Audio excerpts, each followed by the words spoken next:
Hi, good day everyone. I am Fatima Ileri from Bachelor of Secondary Education, major in English 3B. So for today, we'll be discussing the results and finding or writing results and uh, discussion. So today, we will delve into the research data organization, interpretation, and discussion. This chapter is crucial because it helps us present uh, research findings in a meaningful and understandable way. So, before delving into the main purpose of this topic, let's first discuss the objectives. So, by the end of this discussion, we should able to show the correct way of organizing the research data. Next, we have to analyze and interpret the meaning of the results. And lastly, we have to apply the skill of integrating the findings into meaningful discussion. So let's move on to the organization of qualitative and quantitative data. This chapter explains the meaning of results obtained from the study in connections with its objectives. It builds on concepts established before the study began and analyzes the data collected using research instruments. Such data, usually presented in tables or graphs, is then looked at closely because raw data is meaningless until analyzed and interpreted. Interpretation requires the careful working with the data to identify patterns, relationships, or differences and make sense of the results. These steps test the researcher's awareness of the subject and the quality of their analysis. The researcher may develop findings as it connects to knowledge already existing in the field of inquiry or provide additional insights. This is the way an interpretation answers the study's key questions and links the data with the study's goals or hypothesis. It finally represents how the data would speak or communicate to readers, whether numerically or in narratives. Interpretation of qualitative and quantitative data. Basic research aims to create a solid foundation of reliable knowledge for researchers and students. Data should be reduced into smaller units or categories, and the appropriate method depends on whether it's qualitative or quantitative. Qualitative data, such as words and pictures, is non numerical, while quantitative data is numerical. Researchers follow these approaches differently, but both methods will be used in this chapter to generate meanings to important knowledge. So, the text describes interpreting qualitative data as a process of reducing voluminous, non-numerical data. So, examples are words, pictures, documents. So, into smaller, manageable units like categories or themes. So, this involves breaking down the data into smaller pieces to identify patterns and consolidate them into a larger picture. So the researcher operates in an exploratory mode as little is known about the phenomenon is being studied. So the analysis largely depends on the interpretation of the raw data, often occurring simultaneously with data collection. Field notes are crucial for recording ideas and concepts. So, the researcher uses induction to explore the big picture, organizing, coding, and piecing together key ideas through thematic analysis. So, it is a process of segmenting, categorizing, and relinking aspects of the data. So, tools like notebooks, diaries, tape recorders, and cell phones facilitate data capture. So, recorded interviews and documents are analyzed alongside with each other to understand the meaning. So, the researcher needs direct contact with the people and phenomena under study. So, example uses the theme of poverty from a study by Father Domdom in year 2006. So, the researcher explored the life experiences of his student assistants through repeated interviews. So, the transcriptions were coded for similarities, and the field notes helped establish links between pieces of information from interviews, documented events, and observations. So this led the identification of the poverty theme, which then served as a basis for further interpretation. The co-researchers' narratives about their experiences with poverty are presented as evidence. So these narratives describes various aspects of poverty, including financial struggles, natural disasters, impacting livelihoods, family size, job loss, and separation from family. So, the interpretation of qualitative data involves reducing large amounts of non-numerical data into meaningful themes through a systematic process of data reduction, coding, and thematic analysis. So, the example of the poverty theme demonstrates how the researcher used repeated interviews, field notes, and comparative analysis of the co-researchers. So, narratives to identify and interpret this central theme. The diverse accounts of poverty illustrate the multi-phase nature of the experience, highlighting various factors contributing to it. So the key is the iterative process of data collection, analysis, and interpretation facilitated by the researchers, close engagement with the participants, and the use of various data collection tools. So let's now moving on in interpreting quantitative data. This discussion focuses on the deductive method for computing numerical data, which depends on the testing of theories and hypotheses through systematic examination. This approach relies on converting data into numerical values assigned to variables that represent categories or codes.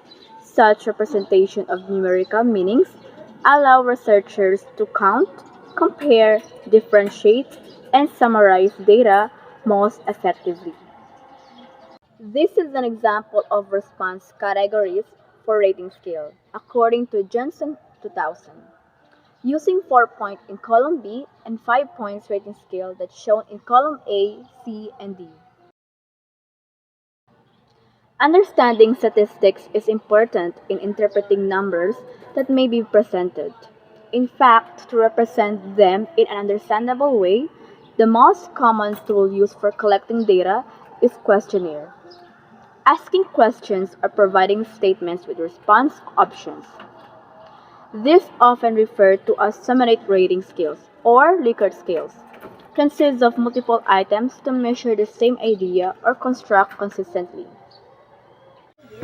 So, the data is presented in two tables showing students' writing proficiencies in 5 areas: content, organization, vocabulary, language use, and mechanics. So, each area is assessed using mean score, standard deviation, and an adjectival rating level 1 to 4, with 4 being excellent to very good. A composite mean is also calculated. So for the content, our mean is 3.39. Students are rated good to average, indicating adequate knowledge of the subject matter. So in organization, mean 2.15. Students are rated fair to poor, suggesting difficulties in organizing ideas.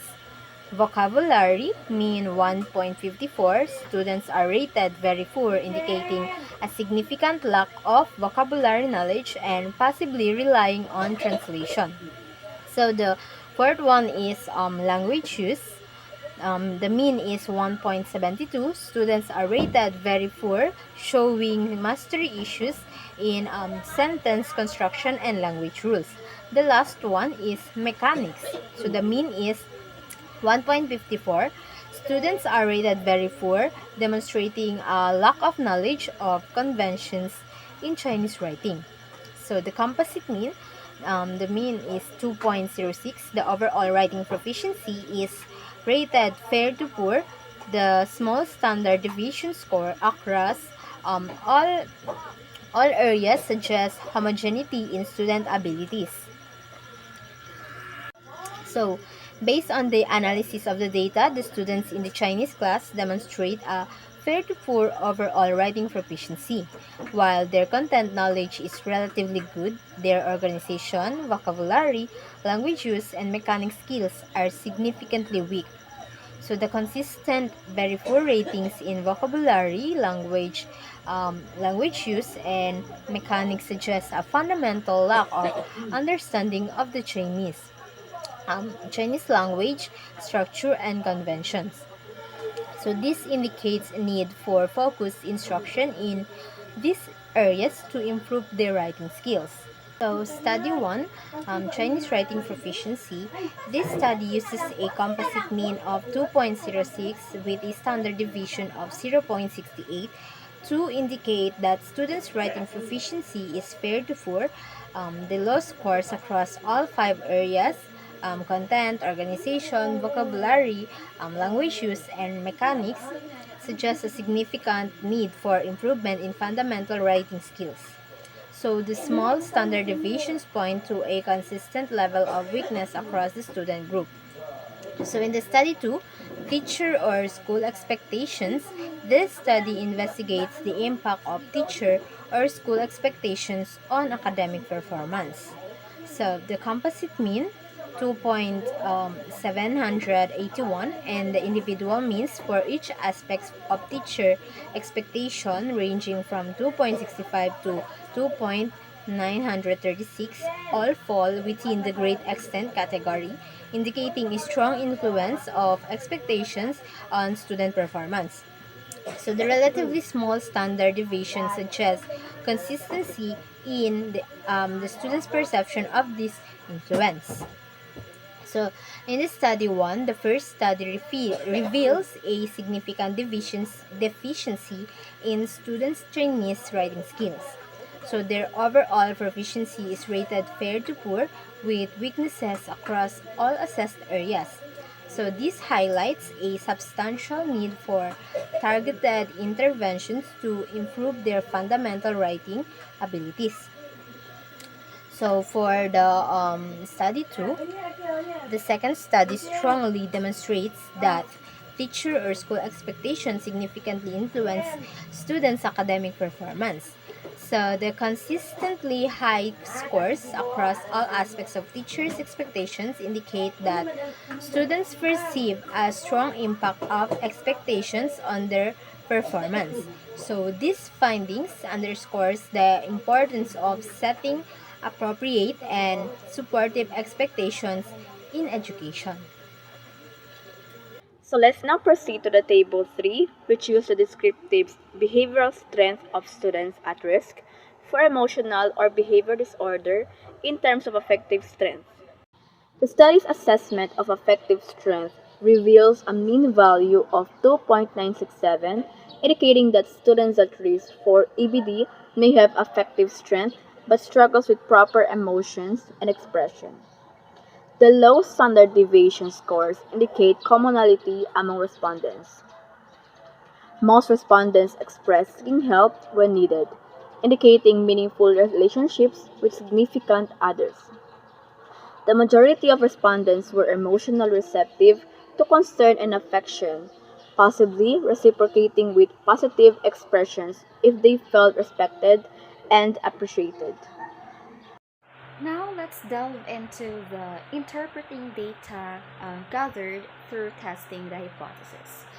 So in the previous discussion, now let's tackle the interpreting data gathered through testing hypothesis. So in the previous discussion of this section, interpretation of research findings were based on the researchers' attempt to describe numerical characteristics of their data with regard to the problem of the study. It is important that researchers must be familiar with basic statistical procedures to shed light and meanings to the findings. So, educational research deals with uh, two kinds of statistical data: descriptive data and statistical data, by Matthews Ross, 2010. So, in the previous section, descriptive data in table form were presented. Now you need to become, or we need to become, familiar with. So now let's tackle the interpreting data gathered uh, through testing hypothesis.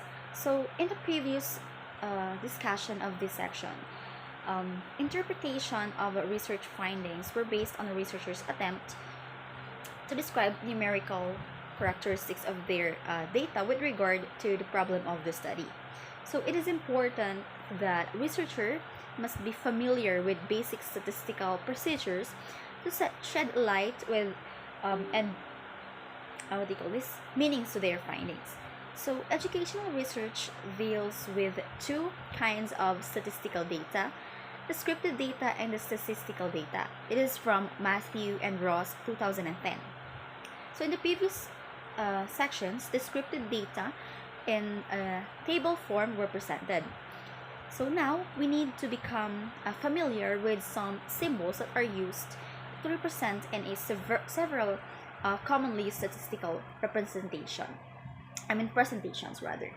So we have introduced statistical analysis as a series of techniques in presenting the findings for analysis and interpretation for cited studies in this unit. So yes, this was done to explore and address the research questions that have been posed for interpretation. So in case of tabular presentations that actively assess the readers of this book, so they were pointed out and were considered noteworthy. However, there are readers that who may welcome certain amount of interpretative elaboration. So particularly when reading a student's thesis. Yes. So readers may want to find out relationship that exists among variables investigated. Since specific statements have been cited, it follows that investigation be made to illustrate some expectations or predictions of relationship between the variables. Hypothesis. So when we say hypothesis, this is a prediction or a guess of a relation that exists among variables being investigated. This is coming from Wonnacott and Wonnacott 1990. So yes, the hypothesis must be stated so that it is capable of being either refuted or confirmed. The result will answer relationships that exist among variables. So, stated here that in our previous cited example, that on students who would frequent the library, a perception may be informed. So, study wanted to find out whether students who are frequent library user or seldom library user will differ in their academic performances. Excuse me. So, according to Wonnacott 1990, we usually settle this argument by constructing a 95% confidence interval. In general, any hypothesis that lies outside the confidence may be judged implausible.